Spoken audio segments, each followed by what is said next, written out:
I'm on the peg 60 to sort of 70 side. The water's pretty low at the moment and pretty cold, windy, so it's a bit slow. But I've had one already and it's 11 o'clock now, so hopefully we'll get a few more.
So a quick update, I've just had one, about £11. Seems like it's picking up a little bit now. My uncle's just had one as well, so hopefully now that the fish are here, we might get a few more. Keep you updated.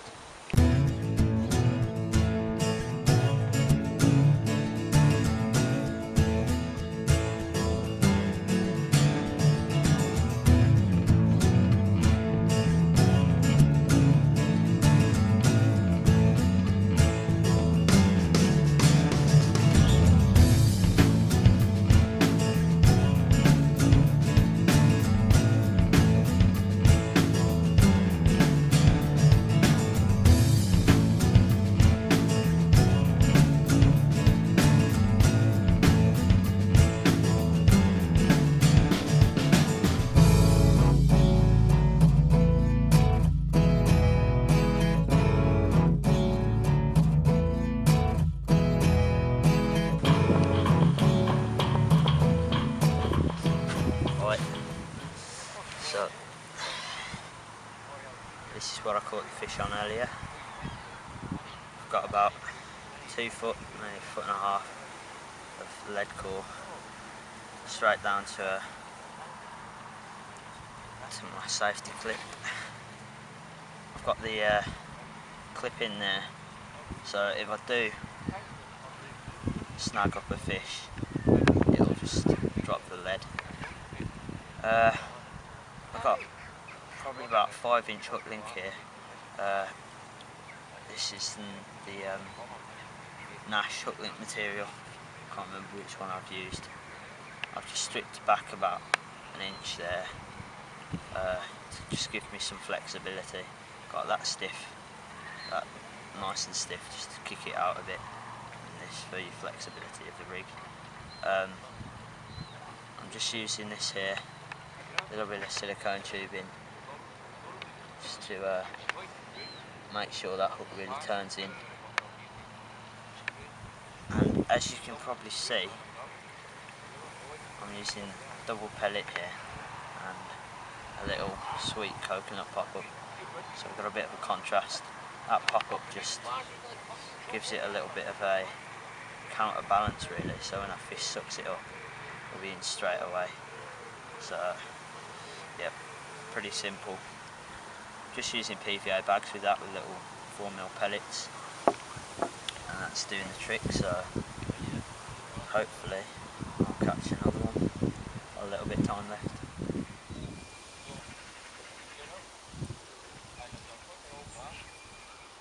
Alright, so the rig I'm using today is just standard lead clip setup. You've got a little long distance lead there, I think it's about 1.5 ounce. A little swivel inside there. Then probably like a 10-inch hook link, size 10 hook, then a little Tutti Frutti boilie. And it's one of these Well, it's a multi-fruit boilie. So it's just one of these in here, and in here you have all different kinds of colours, which is kind of, it's pretty good because you've kind of got these brighter colours which you can use. Well, I've got a yellow one on the hook, or you can have these darker ones which are good for if the fish are kind of spooky.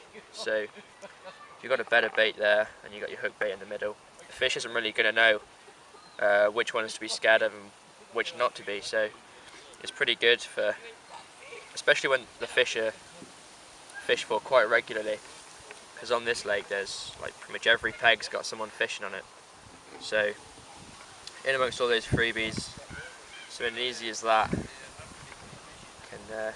catch you the fish. So hopefully we'll get one on that.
Alright, so here we've got a selection of different pop-ups up here and then there, and we've got some of these bottom baits as well.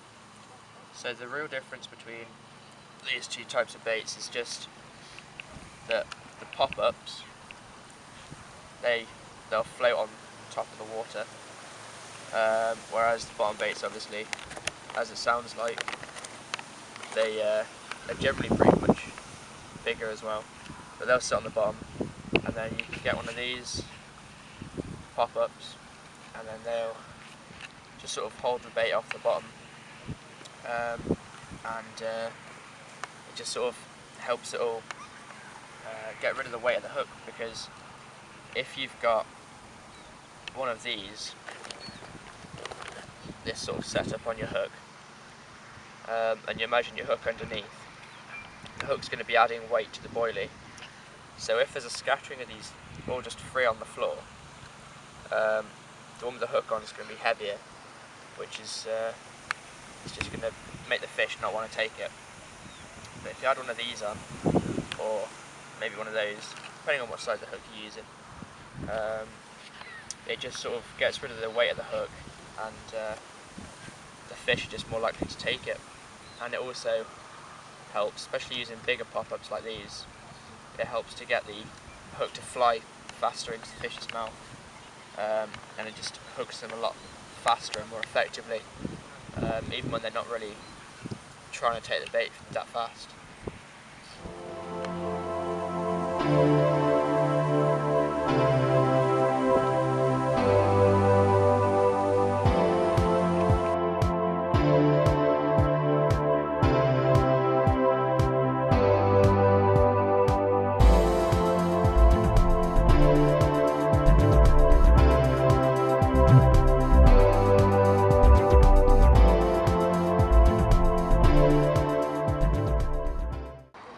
Right. Cool beans, cool beans. See that little fry jump out of the water? Yeah. God, there's so many girls. Girls? Go. I'm offended. You really are, Gary?